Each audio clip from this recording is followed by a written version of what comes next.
मुसलसल गिरावट के बाद आज रुपए की कदर में बेहतरी आई है। स्टॉक मार्केट में तेजी नजर आई है। आज इंटरबैंक में रुपए की कदर में ₹2.5 की बेहतरी आई और डॉलर ₹175.27 से ₹172.78 पर आ गया, जबकि स्टॉक मार्केट में भी 600 से ज़ायद पॉइंट्स की तेजी देखी गई और उसकी वजह मईशत के फ्रंट पर दो अहम खबरें हैं। एक सऊदी अरब की जानिब से पाकिस्तान को $4.2 अरब के पैकेज का ऐलान है, जिसमें $3 अरब का कर्ज है, जिस पर पाकिस्तान 3.2% का सूद अदा करेगा, और दूसरा $1.2 अरब की ऑयल फैसिलिटी है। मुशीर खजाना शौकत तरीन ने इसकी तफसीलात भी बताई। इसके अलावा IMF प्रोग्राम की बहाली के हवाले से गैर यकीनी की सूरत हाल मुसलसल मुआशी गैर यकीनी का बाइस बनती रहती है। मुशीर खजाना शौकत तरीन ने इस हवाले से भी बता दिया है कि एक आध चीज़ ही रह गई है और IMF के साथ मामलात तय पाने के करीब पहुँच गए हैं। उन्होंने कहा कि इसके बाद मार्केट में इस्तेहकाम आ जाएगा। हमारे साथ भाई मशीद खुर्रमशद साहब मौजूद। खुर्रमशद साहब, दो खबरें हैं। आप समझते हैं कि इससे अब वो इस्तेहकाम जो चाहिए मईशत को वो आ जाएगा? सऊदी अरब की ऑयल फैसिलिटी हमें पहले भी मिली थी, पैसे भी पहले मिले थे, IMF के प्रोग्राम में भी हम पहले गए थे, अब दोबारा बहाल होगा, ये पैसे दोबारा आ गए तो इस्तेहकाम आ जाएगा, या माजी वाली सूरत हाल हो जाएगी?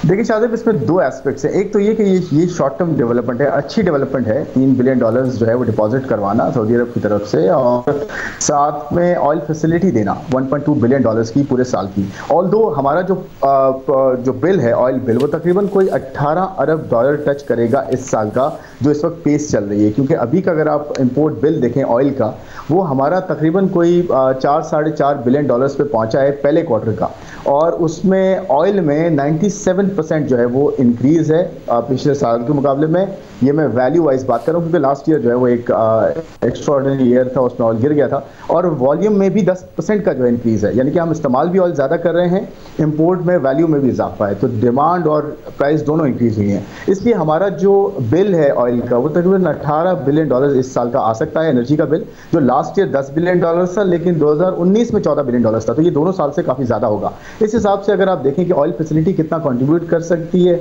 ऑल्दो ये अच्छी डेवलपमेंट है, बट सिर्फ 7% तक कंट्रीब्यूट करेगी, बहुत बड़ा इसका इम्पैक्ट नहीं है। यानी कि अगर आप महीने का $100 मिलियन होगा तो $1.5 अरब आपको जो है वो ऑलरेडी उस पर जा रहा है, तो ये बहुत छोटा जो है उसका कंट्रीब्यूशन है। लेकिन $3 बिलियन ने अच्छा कंट्रीब्यूट किया है रिजर्व्स में, जिससे हमारी जो इंपोर्ट कवरेज है वो 3 महीने से बढ़ के 3-3.25 महीने हो जाएगी, जो कि अच्छी डेवलपमेंट है। लेकिन उसके साथ साथ प्रॉब्लम यह है शाहजेब कि एक्सपोर्ट और इंपोर्ट का जो डिसबैलेंस है वो बहुत बड़ा है।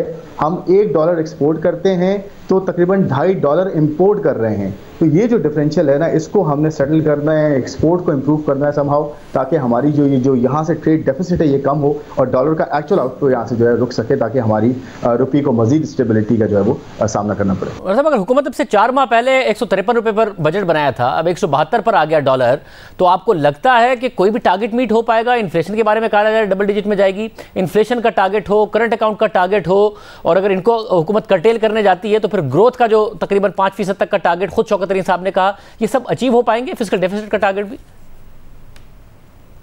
देखिए शायद बहुत टफ चैलेंज है ये, क्योंकि अगर आपने 151 से 153 पे जो है वो टारगेट रखा था डॉलर का, उस पर अपना बजट बनाया, तो डेफिनेटली वो नहीं पूरा होगा, क्योंकि इस वक्त हम बहुत ज़्यादा उसमें जो है वो गैप है। इस वक्त भी हम जो ₹172 पर डॉलर पे खड़े हैं, और मेरे ख्याल में 160 के पास बजट हुआ है, और 160 और 170 का भी काफ़ी डिफरेंशियल है। एक और चीज़ मसला ये है कि हमारे यहाँ जो डॉलर की अप्रिसिएशन होती है अगेंस्ट रुपी, और रुपी जिस तरह से गिरता है, उसमें अगर ₹1 अगर डॉलर जो है वो अप्रिशिएट होता है, यानी कि ₹1 अगर जो है वो गिरावट होती है हमारी करेंसी में डॉलर के अगेंस्ट, तो उसका तकरीबन ₹80 अरब का फ़र्क पड़ता है फॉरेन जो है लोन्स हैं हमारे उस पर। एक और प्रॉब्लम यह है शाहजेब कि 10% या 1% अगर आप ले लें कि करेंसी में गिरावट नज़र आती है हमारी अगेंस्ट डॉलर, तो उसका 30 बेसिस पॉइंट एडिशनल इन्फ्लेशन भी आती है, और ये वाइस वर्सा भी होता है। यानी कि अगर ये 12-13% तक हमारी जो है गिरावट चली गई थी रुपये की अगेंस्ट डॉलर, और अभी 1-1.5% आज जो है इंप्रूवमेंट आई है, होपफुली ये ज़्यादा भी आए अगले आने वाले दिनों में, शॉर्ट टर्म है बट होना चाहिए। उसकी वजह से हमारे यहाँ 10% का जो है डिप्रिसिएशन अगर मैं ले लूँ, तो तकरीबन 3% रफली जो है उसका इम्पैक्ट आएगा एडिशनल इन्फ्लेशन में। यानी कि महंगाई